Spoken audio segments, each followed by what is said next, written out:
오늘은 여러분과 하나님의 뜻은 거룩입니다 라고 하는 제목으로 함께 말씀을 나누려고 합니다. 말씀을 통하여서 성령님께서 우리 각자에게 들려주시는 그 음성을 듣는 시간이 되기를 바랍니다. 한 예수 믿는 할머니가 오솔길을 걸어갔습니다. 그런데 길을 걸어가다 보니까 두 갈래의 갈림길이 나오는 거예요.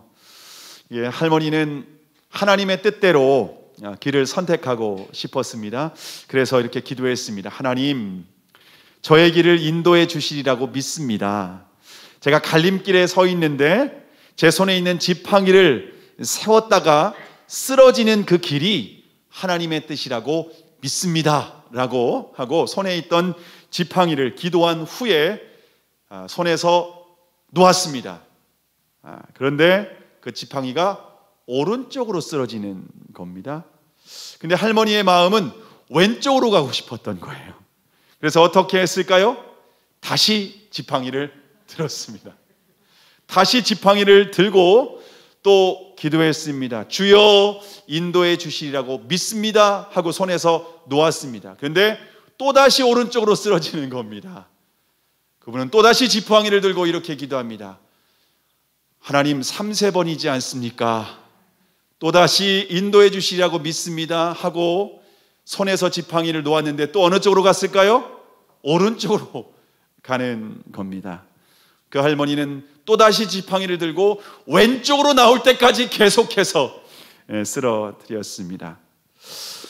결국 왼쪽으로 나오게 되었고 할머니는 유유히 하나님의 뜻이라고 믿습니다 하고 왼쪽 길을 선택하고 걸어갔습니다. 할머니는 하나님의 뜻을 위해서 기도했지만 결국 누구 뜻대로 간 겁니까? 자기 뜻대로 간 거죠. 여러분, 그것은 하나님의 뜻을 따라 순종하는 삶이 결코 아닌 겁니다. 저와 여러분도 선택의 갈림길에 항상 서 있게 됩니다. 우리의 인생에서 어느 쪽으로 가야 될지, 무엇을 선택해야 될지 항상 갈림길에 놓이게 됩니다. 그리스도인은 그럴 때 하나님의 뜻을 묻고 기도를 합니다. 하나님께서 가르쳐 주시면 주님 제가 순종하겠습니다. 믿음으로 순종하겠습니다. 분명하게 가르쳐 주십시오라고 기도합니다. 그런데 하나님께서 명확하게 우리의 삶 가운데 그 뜻을 가르쳐 주십니다. 여러 가지 통로로 여러 가지 방법으로 하나님께서 분명히 말씀을 하십니다. 근데 문제는 무엇입니까? 우리가 인정하고 싶지 않은 거예요. 하나님의 뜻을 명확하게 알아요. 그런데 인정하고 싶지 않아요. 그래서 계속해서 거부합니다. 내가 원하는 뜻이 나올 때까지 기도합니다. 내가 원하는 것을 말씀하실 때까지 끝까지 자신의 뜻을 관철시키려고 합니다.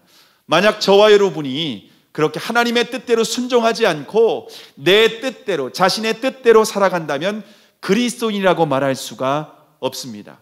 사도행전 13장 36절에 보시면 다윗은 당시에 하나님의 뜻을 쫓아 섬기다가 잠들어 라고 말씀을 하고 있습니다. 여러분, 다윗은 어떻게 살았습니까? 다윗은 하나님의 뜻대로 산 사람입니다. 하나님의 뜻대로 살다가 하나님을 섬기며 살다가 하나님께로 돌아간 사람입니다. 그래서 하나님께서 다윗에게 뭐라고 말씀하십니까? 내 마음에 합한 자다라고, 내 마음에 쏙 들어, 그렇게 말씀하셨던 겁니다. 하나님의 뜻대로 살아갈 때 우리가 하나님의 마음에 합한 그리스도인이 되는 줄을 믿으시기를 바랍니다. 자, 그러면 우리를 향하신 하나님의 명확하신 뜻은 무엇일까요? 하나님의 뜻은 무엇일까요? 요한복음 6장 40절에 보시면 내 아버지의 뜻은 아들을 보고 믿는 자마다 영생을 얻는 이것이니 마지막 날에 내가 이를 다시 살리리라 하시니라. 여러분, 하나님 아버지의 뜻은 무엇이라고 말씀을 하십니까? 그것은 우리 주 예수 그리스도께서 하나님의 아들이시며 우리의 유일한 메시아라고 하는 것을 믿는 것입니다. 그 예수님께서 나의 모든 죄를 해결하실 뿐만 아니라 그분은 죽음에서 부활하심으로 말미암아서 하늘과 땅에 있는 모든 권세를 가지신 모든 만물의 주인이라고 하는 것을 우리가 믿고 그 예수 그리스도를 우리 안에 영접하는 겁니다. 근데 왜 우리가 예수 그리스도를 믿고 영접해야 될까요? 왜냐하면 오직 예수 그리스도를 믿는 자만이 영생을 얻기 때문에 그렇습니다. 그리고 영생을 얻을 뿐만 아니라 마지막 날에 주님께서 다시 오실 재림하실 그 날에 우리를 다시 신령한 몸으로 우리를 다시 살리고 부활케 하시는 줄로 믿습니다. 이것이 하나님 아버지의 뜻입니다. 복음을 통하여서 우리에게 계시된 명확한 하나님의 뜻인 줄을 믿으시기를 바랍니다. 자, 그러면 이미 예수님을 믿는 사람에게 드러난 하나님의 명확한 뜻은 무엇일까요? 우리는 이미 예수님을 믿지 않습니까? 우리는 예수님을 이미 믿고 예수님으로 말미암아 영원한 생명을 얻고 또 부활의 참 소망을 가지고 살아가고 있는 그리스도인에게 계시된 하나님의 명확한 뜻은 무엇일까요? 오늘 본문 3절의 말씀입니다. 오늘 3절의 말씀을 함께 읽겠습니다. 시작. 하나님의 뜻은 이것이니 너희의 거룩함이라 곧 음란을 버리고. 예수님을 믿고 구원받은 사람들은 그들에게 나타내신 하나님의 명확하신 뜻은 거룩입니다. 우리가 거룩하게 된다라고 하는 것은 예수님을 닮아가는 것을 의미합니다. 왜냐하면 예수님은 가장 거룩하신 분이시기 때문에 그렇습니다. 예수님을 믿지 않는 사람에게 계시된 하나님의 뜻은 예수님을 믿고 구원받는 것이 하나님의 뜻입니다. 그리고 이미 예수님을 믿는 사람들에게 계시는 하나님의 뜻은 예수님을 닮아가는 것인 줄을 믿으시기를 바랍니다. 저와 여러분이 이미 예수님을 믿었다면, 구원받은 사람들이라면 우리는 하나님의 뜻대로 살아가야 됩니다. 하나님의 뜻은 거룩이라고 하는 겁니다. 우리가 거룩하지 않은 삶을 이제는 버리는 겁니다. 왜냐하면 내가 예수님을 믿는다는 것은 나의 정과 욕심을 예수 그리스도와 함께 십자가에 못 박은 사람들입니다. 더 이상 내가 사는 것이 아니라 내 안에 그리스도께서 사시는 삶이라는 겁니다. 그래서 우리가 살아가는 삶은 예수 그리스도로 살아가는 삶, 예수 그리스도의 뜻대로 살아가는 삶, 예수 그리스도를 닮아가는 삶인 줄을 믿으시기를 바랍니다. 자, 그러면 그리스도인이 가장 먼저 거룩해야 될 영역은 무엇일까요? 가장 거룩해야 될 영역 무엇일까요? 3절 하반절에 보면은 곧 음란을 버리고 라고 말씀하고 있습니다. 음란을 버려야 된다 라고 말합니다. 음란을 버리라고 하는 것은 성적인 거룩을 의미합니다. 그리스도인은 성적으로 거룩해야 됩니다. 여러분, 성은 결코 더러운 것이 아닙니다. 성은 하나님께서 주신 아름다운 선물인 줄로 믿으시기를 바랍니다. 근데 하나님께서 성은 어디에 허락하셨냐면요, 부부 관계에서만 허락을 하셨습니다. 그래서 4절에 보시면 각각 거룩함과 존귀함으로 자기의 아내 취할 줄을 알고 라고 말씀하고 있습니다. 거룩함과 존귀함으로 자신의 아내를 취하라는 겁니다. 그러니까 여러분, 성관계는요 부부 관계에서만 허락하셨다는 겁니다. 부부 관계 이후에 결혼하지 않은 경우에도 마찬가지입니다. 부부관계 이외의 성관계를 해서는 안 된다라고 하는 것입니다. 이것은 육체적인 관계만 의미하는 것이 아니라 정신적인 관계도 포함되어 있습니다. 왜냐하면 마태복음 5장 28절에서 주님께서 이렇게 말씀하십니다. 나는 너희에게 이르노니 여자를 보고 음욕을 품는 자마다 마음에 이미 간음하였느니라. 여러분, 우리가 육체적인 관계뿐만 아니라 우리의 정신적인 부분도, 마음과 생각도 거룩하게, 성적으로 거룩하게 지켜야 된다라고 하는 겁니다. 여러분, 성적으로 거룩할 뿐만 아니라 자신의 아내를 어떻게 대하라고 말씀하고 있습니까? 자신의 아내를 존귀함으로 대하라고 말하고 있습니다. 거룩함과 존귀함으로 자기 아내를 대하라는 겁니다. 우리가 부부가 결혼해서 살아가다 보면은요, 자신의 배우자가 소중한지 모르고 살아갈 때가 참 많이 있는 것 같습니다. 저도 가끔 아내의 소중함을 모르고 말과 행동을 제가 함부로 할 때가 종종 있습니다. 그러면 가끔 제가 연애 시절을 생각을 합니다. 제가 신학교를 조금 26세 신학을 들어가서 좀 늦게 공부를 했어요. 그래서 4학년이 되니까 이미 30살이 되었습니다. 신학생들은 조금 빨리 결혼하는 경향이 있어요. 그래서 제 친한 친구도 이미 뭐 27살에 결혼을 하고 그랬기 때문에 조금 마음이 조급한 마음이 있었습니다. 왜냐하면 그때까지 교제하는 자매가 없었기 때문에 그렇습니다. 예. 교제하는 자매가 없다 보니까 이 마음이 조금 조급한 마음이 있었는데, 그런데 그 즈음에 한 자매가 제가 섬기는 교회, 제가 다니던 교회에 한 자매가 등록을 하게 되었습니다. 자매가 그 직장에 취직을 해가지고서 그 교회로 이제 등록을 하게 된 겁니다. 근데 제가 그 자매를 보고 한눈에 반했습니다. 제 이상형이었습니다.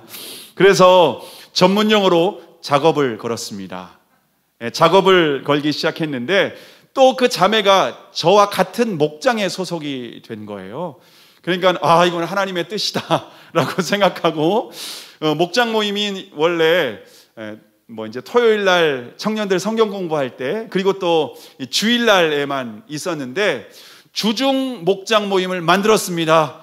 우리 목장 모여야 된다. 그리고 카페에서 모이고 식당에서 모이고, 대전에 가면 대전 시내 전경이 다 보이는 식장산이 있는데 식장상에 올라가고, 이건 목장 모임인지 데이트인지는 모르겠지만 어쨌든 주변 목장 식구들에게 다 이미 얘기를 해서 제가 작업을 조직적으로 걸기 시작을 했습니다. 그리고 주변에 있는 사람들한테 도와달라고, 나 좀 결혼해야 된다고, 결혼해야 목회할 수 있고 하나님의 뜻을 이루지 않겠냐고, 그러면서 주변에 도움을 요청했습니다. 그러면서 어느 날 제가 마음을 고백했습니다. 그런데 어떻게 됐을까요? 예? 퇴짜를 맞았습니다. 왜냐하면 그때 제 스타일이 엄청 부담스러웠습니다. 머리는 8대이 가르마를 했는데 그때 젤을 엄청 덕지덕지 발라가지고서, 젤을 바르면 손으로 자연스럽게 빚어야 되는데 빗으로 빚었습니다. 그러니까 얼마나 윤기가 나는 그런 헤어스타일이었는지 모릅니다. 그리고 옷은 제가 이제 여름에, 자매가 이제 여름에 우리 교회로 와서 그때 이제 제가 반바지를 입고 다녔습니다. 반바지를 입고 다녔는데 제 신학생이지 않습니까? 그러다 보니까 반바지에 샌들을 신었는데 양말까지 신었습니다. 근데 양말을, 그때 짧은 양말이 없었어요. 그래서 무릎 밑에까지 내려오는 긴 양말을 제가 신고 주일 예배를 드리러 갔습니다. 여러분, 양말 신고 신학생이 양말 안 신고 예배를 드린다는 것은요, 있을 수 없는 일이라고 생각을 했습니다. 그리고 상의에는 갓필드라고 하는 캐릭터 티를, 초록색 캐릭터 티를 입고 있었습니다. 여러분, 상상이 되십니까? 갓필드 초록색 캐릭터 티에 반바지를 입었는데 무릎 밑에까지 오는 양말에 샌들을 신고, 또 제가 또 엄청 적극적이고 부담스럽고 목소리는 큰 스타일 아닙니까? 엘리베이터 내리면은 교회 앞에서 어서 오세요 하면서 농촌 총각처럼 그렇게 저를 누구든지 그렇게 바라봤습니다. 너무나도 부담스러운 스타일이었습니다. 근데 제 장점이 무엇인지 아십니까? 한 번 찍으면 포기하지 않는 겁니다. 포기하지 않고 아내에게, 아내라고 지금 이미 얘기했네요. 저는 아내라고 믿고 작업을 걸고 밤에는 소나무 뿌리 뽑아가면서 하나님께 부르짖으며 기도했습니다. 근데 놀라운 것은 어느 날부터 자매의 마음이 바뀌기 시작하는 겁니다. 저에 대해서 긍정적인 마음이 생기기 시작을 했습니다. 결국 자매가 제 마음을 받아줘서 1년 3개월의 교제 끝에 결혼에 골인하게 되었습니다. 아마도 제 아내가 없었으면 저는 바울처럼 독신으로 살았을지 모릅니다. 그래서 구원받은 후에 제가 가장 큰 은혜는 제 아내와 결혼한 은혜라고 저는 생각을 합니다. 그런데 제가 볼 때 우리 교회 성도님들도 별반 다르지 않은 것 같습니다. 여러분들도 아내가 없었으면 아마 독신으로 살았을지 모릅니다. 저보다 월등하게 낫다라고 생각하시는 것은 착각이라는 겁니다.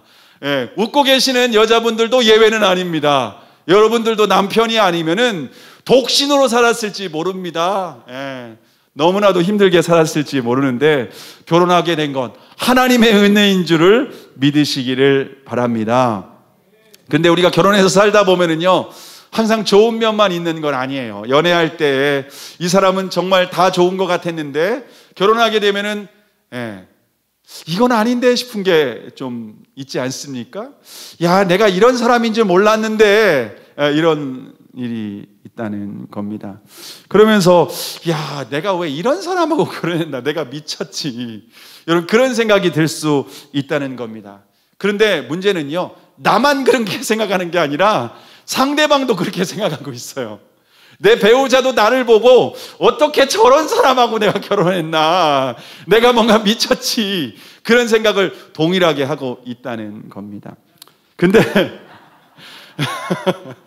네, 너무 크게 아멘을 했는데 오늘 저녁 밥을 얻어먹을 수 있는지는 잘 모르겠습니다. 어제 우리 교회에서도 결혼식이 있지 않았습니까? 어제 아름다운 결혼식이 있었고, 또 그래서 예쁘게 곳곳에 꽃이 장식되어 있는데요.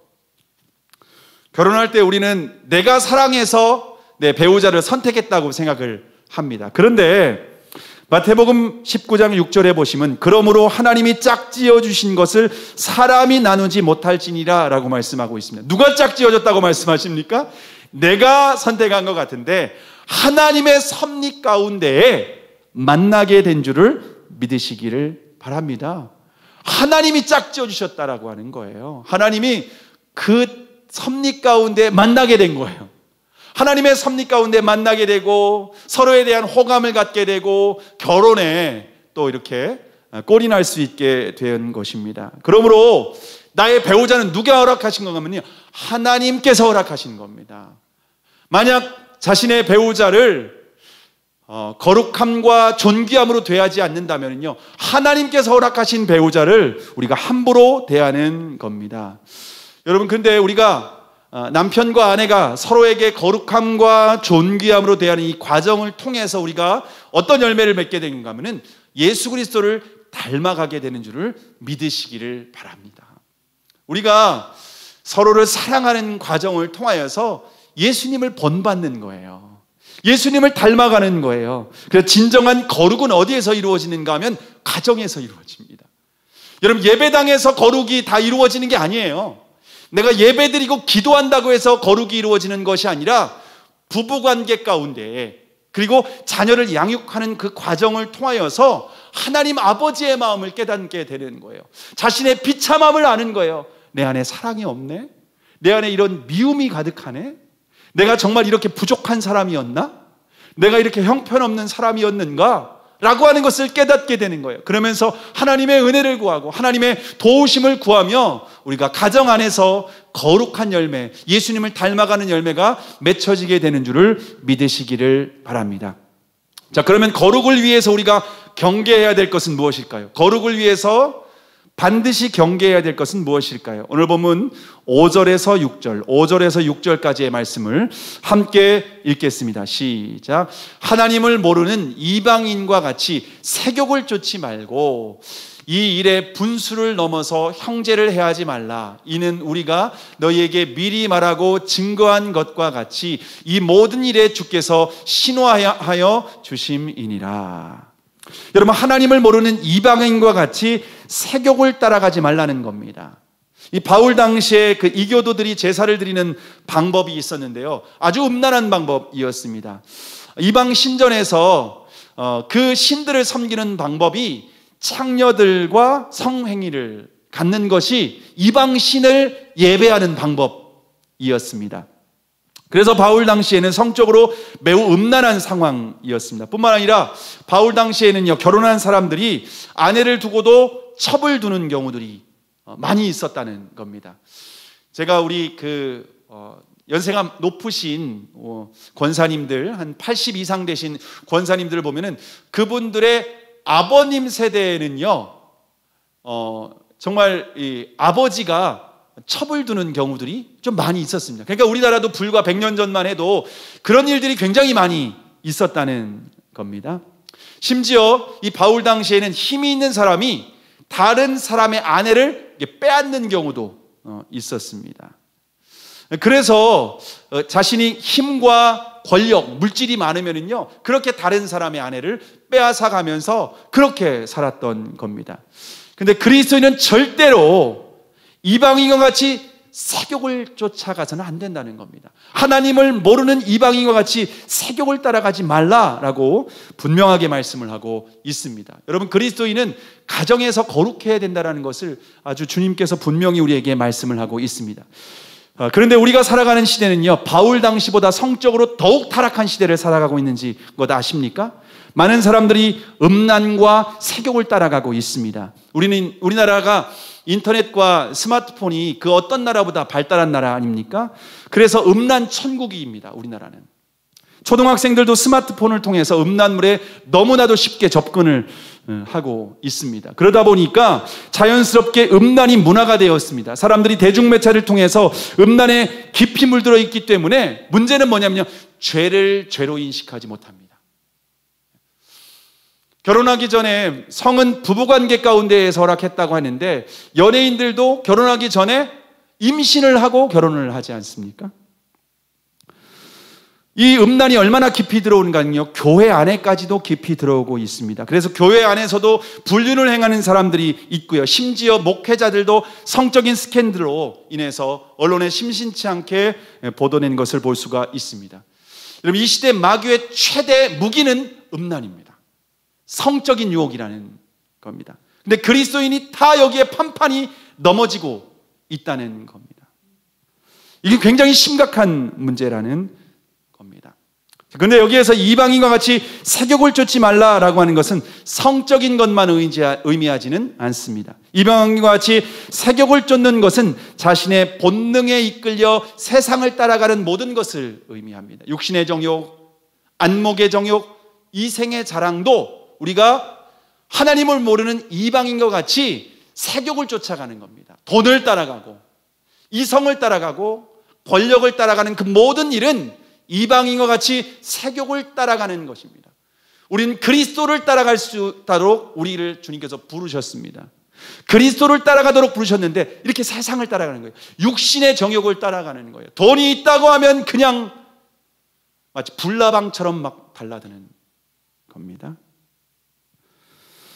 여러분요, 우리가 따라가는 것은 그것의 노예가 되어 있다는 겁니다. 저와 여러분이 지금 무엇을 따라가고 계십니까? 따라간다는 것은 그것에 내가 노예가 되어 있다라고 하는 겁니다. 그래서 6절에 보시면 이 일의 분수를 넘어서 형제를 해하지 말라라고 말씀하고 있습니다. 우리가 그리스도인으로서 주님을 따라가는 것이 아니라 다른 것을 따라가는 것은요, 분수를 넘어서는 겁니다. 이탈하는 겁니다. 차선에서 이탈하는 겁니다. 그리스도를 따르는 길에서 이탈하게 되는 겁니다. 이탈하게 되면은요, 어떻게 되는가 하면요, 다른 사람에게 상처를 주는 겁니다. 형제를 해하게 되는 겁니다. 심지어 자신이 사랑하는 가족도 죽일 수 있습니다. 전에 여러분에게 말씀드렸듯이 우리나라에 있는 살인사건 중에 3분의 1이 친족살해라는 거 아십니까?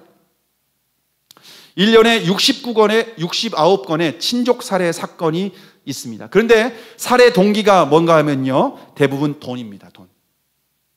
돈과 권력과 성적인 유혹에 이끌려서 다른 사람에게 아픔과 상처를 줍니다. 심지어 사람을 죽이기까지도 한다는 겁니다. 대통령 후보로 나온 지금 후보자 중에 한 명이 전에 조카가 살인사건이 있었는데 그 살인사건이 왜 일어났었습니까? 살인사건을 변호해가지고서 요즘에 문제가 돼서 사과를 하는 경우가 있는데 왜 살인사건이 있었습니까? 여자친구를 가서 이렇게 칼로 찔러 죽인 겁니다. 여러분, 돈과 그리고 권력, 이성을 따라가다 보면 어떻게 되는가? 이처럼 사람을 죽일 수도 있다는 겁니다. 그것의 노예가 되는 겁니다. 그것이 우상이 되는 겁니다. 그것이 그 사람의 전부인 신이 되는 겁니다. 이처럼 무서운 거예요.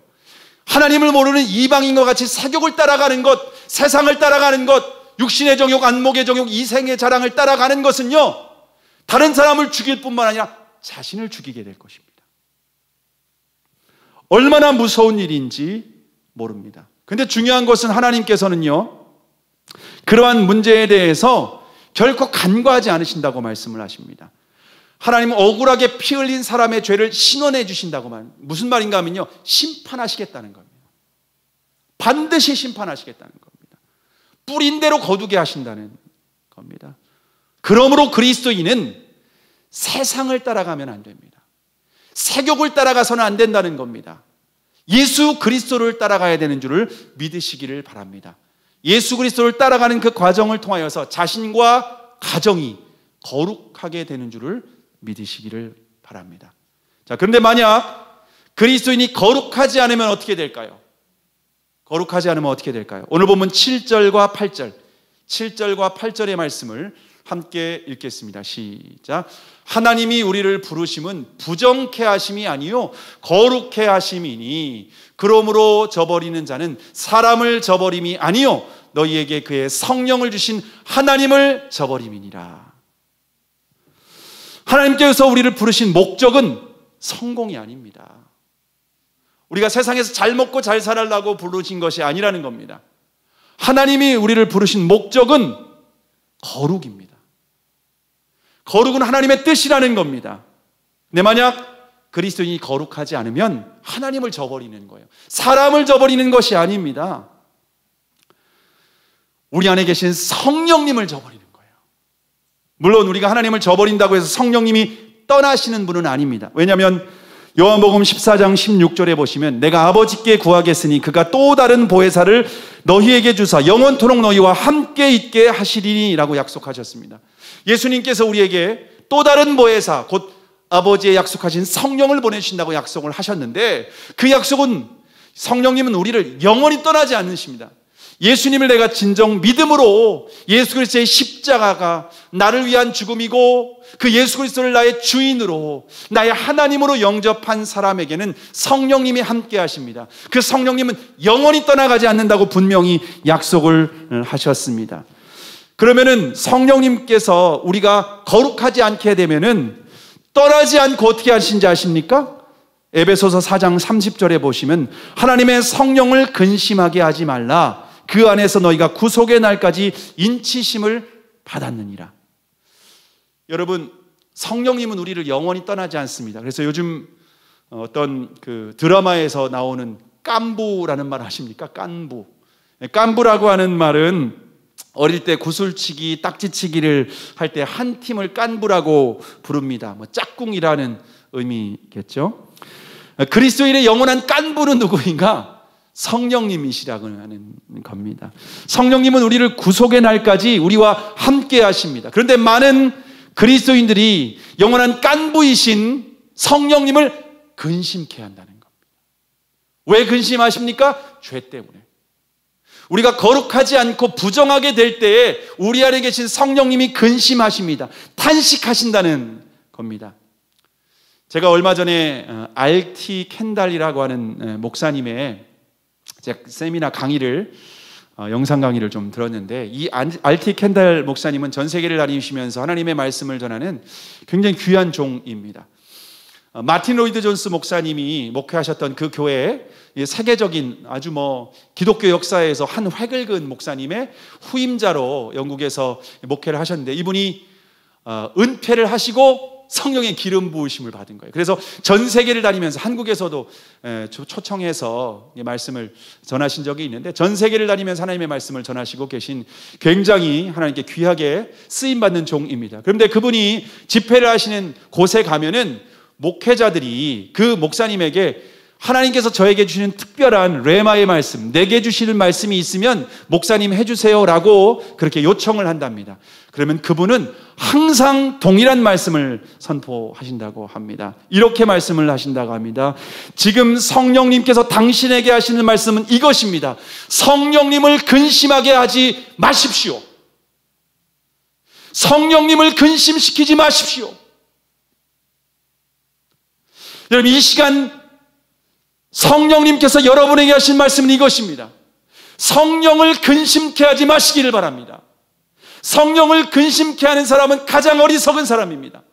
성령을 근심케 하는 사람은 하나님께서도 주신 모든 은혜와 축복을 하나도 누릴 수 없습니다. 성령님께서 근심하시는 이유는 우리 안에 죄 때문입니다. 주님보다 세상을 더 사랑하면 우리 안에 근심을 하신다는 겁니다. 죄를 짓는다는 것은 우리의 성전을 더럽히는 것입니다. 근데 여러분, 여기에서 성경에서 성전을 더럽힌다라고 하는 것은 우리가 뭐 진흙이 조금 묻고 뭐 더럽힌다라고 하는 차원이 아닙니다. 우리 안에 죄가 들어오는 것은요, 성경에서는요, 배설물을 묻히는 것과 같다라는 겁니다. 제가 한 달 전쯤에 새벽 예배를 드리기 위해서 교회에 도착을 했습니다. 차에서 내려서 마당을 걸어서 제 사무실로 들어가서 새벽 예배 설교하기 전에 원고를 잠시 묵상하고 있었습니다. 그런데 어디선가 좀 이상한 냄새가 나는 거예요. 이거 보니까는 배설물 냄새예요. 네. 너무 이상한 냄새가 나가지고서 책상 밑을 봤습니다. 그런데 제 신발에 배설물이 묻어 있는 거예요. 저는 집에서 새벽에 나와가지고 신발을 신고 그 아파트 주차장에서 차를 타고 교회 와서 교회에서 이렇게 왔는데 배설물이 묻어 있는 거예요. 너무 막 깜짝 놀래가지고서 새벽 예배 그 시간이 얼마 안 남아서 급하게 가서 화장실에서 신발을 수돗물로 닦고, 그리고 이제 드리고 이제 와서 말씀을 전했습니다. 말씀을 전하고 앉아서 기도하려고 하는데 제 발에 이렇게 배설물이 묻었다라고 하는 것 때문에 너무 찝찝한 거예요. 네, 제 신발에 이 예배당 안에 성전에 이 계단까지 다 밟고 들어왔다는 것이 너무 찝찝한 거예요. 기도가 안 되는 거예요. 찝찝하니까 기도가 안 되니까 도저히 안 되겠어요. 그래서 바깥으로 나갔습니다. 그리고 제 목양실로부터 역추적하기 시작했습니다. 제 발자국을 걸음걸이를 보폭대로 다 하니까 로비와 계단과 거기에 이렇게 조금씩 흔적이 남아있는 것을 발견하게 되었습니다. 그리고 자세하게 이 마당을 거쳐가지고서 차에서부터 다 추적해 보니까 차에서 내려서 몇 발자국 걸어오지 않은 지점에서 지난 밤에 동네에 있는 강아지가 여기 주변에다가 거기 입구에다가 싸고 간 겁니다. 강아지가 그렇게 하고 간 거예요. 근데 이제 차에서 내려서 깜깜하니까 새벽이니까 아무것도 안 보이니까 저도 모르게 그거를 발로 툭 치고 지나왔던 거예요. 그래서 물걸레를 갖다가 하나하나 다 닦기 시작했습니다. 그리고 마당에 있는 것은요, 삽으로 해서 다 퍼가지고서 깨끗하게 정리를 했습니다. 그리고 본당으로 다시 올라와서 이제 기도를 하기 위해서 이제 깨끗하게 씻고, 막 그럼에도 불구하고 막 찝찝한 거예요. 막 몸을 샤워하고 싶고 이런 마음이 드는 거예요. 그리고서 이제 딱 앉아서 기도하는데 하나님께서 마음에 딱 감동을 주시는 거예요.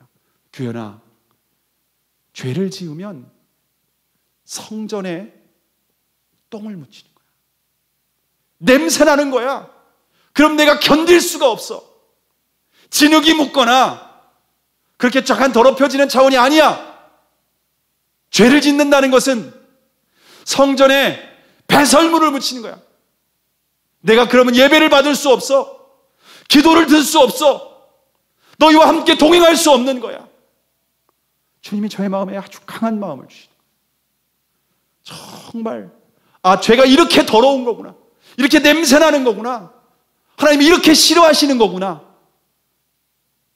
여러분, 죄는요, 주님이 그냥 불편하다, 나 부담스럽다, 나 이거 싫어하는데, 이런 차원이 아니에요. 여러분, 견딜 수가 없는 거예요.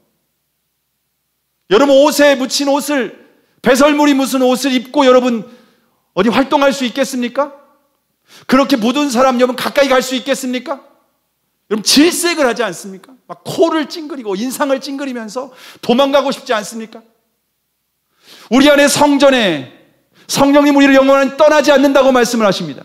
근데 우리가 죄를 짓게 될 때, 세상을 사랑하게 될 때, 주님을 따라가는 것이 아니라 육신의 정욕, 안목의 정욕, 이생의 자랑을 따라갈 때 우리 안에 배설물을 묻히는 거예요. 주님이 임재하실 수 없는 겁니다. 떠나가실 수밖에 없다라는 겁니다. 주님, 어떻게 해야 되나요?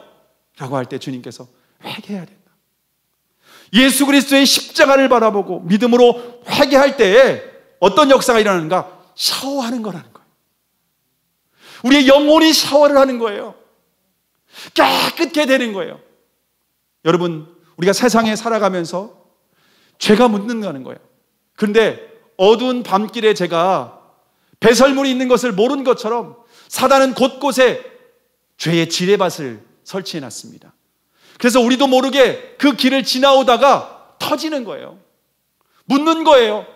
죄가 우리를 더럽히는 거예요. 나도 모르게 의도하지 않았지만, 왜냐하면 세상이 죄로 인해서 타락했기 때문에 그렇습니다. 세상의 문화 자체가 죄의 문화예요. 성적으로 타락했는데 죄라고 인정하지 않습니다. 이것은 문화라고 합니다. 이 시대의 사조라고 하는 겁니다. 여러분, 그런데 분명히 죄입니다. 그래서 우리가 세상을 살아가다 보면은 나도 모르게 영혼에 이 더러운 배설물이 묻게 되는 거예요. 더럽혀지는 거예요. 성령님이 우리와 함께하고 싶어도 함께하실 수 없는 겁니다. 근심하시는 겁니다. 탄식하시는 겁니다. 그래서 우리는 날마다 어떻게 해야 되는가? 주님 앞에 회개를 해야 되는 줄을 믿으시기를 바랍니다. 여러분, 근데 우리가 회개하지 않으면은 어떻게 되는지 아십니까?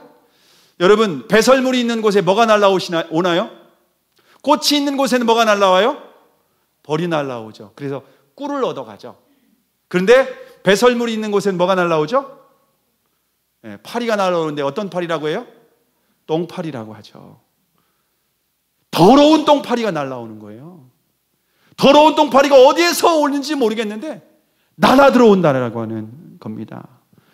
마찬가지로 우리 영혼에 배설물이 묻으면은요, 악하고 더럽고 악한 귀신들이 우리 안에 냄새를 맡고 우리를 찾아온다라고 하는 겁니다. 더러운 영들이 날아오잖아요. 하나님의 임재를 경험할 수 없습니다. 하나님께서 임재하실 때 풍성한 생명과 은혜와 사랑과 기쁨과 영광이 우리 안에 가득하게 되는데 그것을 누릴 수 없다는 겁니다. 오히려 우리가 두려움과 슬픔과 죽음과 탄식 가운데에 고통을 당하게 되는 겁니다. 여러분, 근데 그 탄식은 성령의 탄식입니다. 회개하라고 하는 사인입니다. 지금 성령님께서 여러분 안에서 탄식하고 있지는 않습니까? 우리 안에 성전 삼으신 주님께서 우리 안에 탄식하시는 그 음성이 들리지 않습니까? 우리의 죄를 회개해야 된다는 겁니다. 우리의 성적인 죄뿐만 아니라 영적인 간음도 회개해야 됩니다. 주님보다 더 사랑하는 것, 주님보다 내 삶의 우선순위가 돼 있는 것, 회개해야 된다는 겁니다. 우리의 영혼을 더럽히는 겁니다. 성전에 배설물을 묻히는 겁니다. 우상을 버리고 죄를 버리고 십자가 앞에서 우리가 내 자신을 회개할 때 성령님께서 우리를 깨끗게 씻어주십니다. 생수의 근원 대신 물로 비유하신 성령님이 우리를 깨끗하게 씻어주시는 겁니다. 그럴 때 우리가 상쾌하게 되는 거예요. 영혼이 상쾌하게 돼요. 기쁨이 다시 임하게 돼요. 평안이 임하게 돼요. 만족이 임하게 되는 줄을 믿으시기를 바랍니다. 여러분, 근데 거룩이 왜 중요한가 하면요, 거룩은요, 하나님이 임재하시는 환경을 만드는 거예요. 죄를 짓는 것은요, 사단이 임재하는 환경을 만드는 거예요. 거룩은 하나님이 임재하시는 환경을 만드는 것이고, 죄는 사단이 임재하는 환경을 만드는 겁니다. 그래서 히브리서 12장 4절에 14절에 보시면 모든 사람으로 더불어 화평함과 거룩함을 쫓으라. 이것이 없이는 아무도 주를 보지 못하리라. 거룩해야 주님 볼 수 있다는 거예요. 거룩해야 주님이 임재하실 수 있다는 겁니다. 거룩. 저와 여러분이 예수 그리스도와 연합하기 원한다면, 가까이 동행하기를 원한다면, 그분으로부터 임하는 생명과 풍성함과 기쁨과 은혜와 사랑을 우리가 누리기를 원한다면 반드시 거룩해야 되는 줄을 믿으시기를 바랍니다. 거룩할 때 하나님께서 약속하신 모든 은혜와 능력이 우리의 삶에, 우리의 가정 가운데, 우리 교회 공동체 가운데 임하게 되는 줄을 믿으시기를 바랍니다. 말씀을 마치려고 합니다. 하나님의 뜻은 아직 예수님을 믿지 않는 사람들이 예수님을 믿고 구원받는 것이 하나님의 뜻입니다. 이미 예수 그리스도를 믿는 사람들은 예수님을 닮아가는 것이 하나님의 뜻입니다. 예수님을 닮아가려면 우리에게 가장 중요한 것이 바로 거룩이라고 하는 겁니다. 거룩해야 하나님의 성령이 임재하실 수가 있습니다. 거룩해야 하나님의 은혜가 우리 안에 임하게 되는 겁니다. 만약 우리가 거룩하지 못한다면 회개하시기를 바랍니다. 우리의 죄를 내려놓으시길 바랍니다. 제거하시길 바랍니다. 죄를 회개할 때 성령님이 우리를 깨끗하게 씻어주십니다. 우리의 영혼에 샤워를 시켜주시는 겁니다. 우리의 영혼을 다시 상쾌하게 하시는 겁니다. 성령님을 근심시키는 모든 죄, 여러분에게 생각나게 하는 죄가 있다면 회개하실 수 있기를 바랍니다. 성령님께 회개할 때 깨끗하게 씻어주시고 우리 안에 다시 하나님의 임재가 회복되는 줄을 믿으시기를 바랍니다. 그러므로 그리스도인의 삶 가운데 하나님의 뜻은 거룩인 줄을 믿으시기를 바랍니다. 기도하시겠습니다.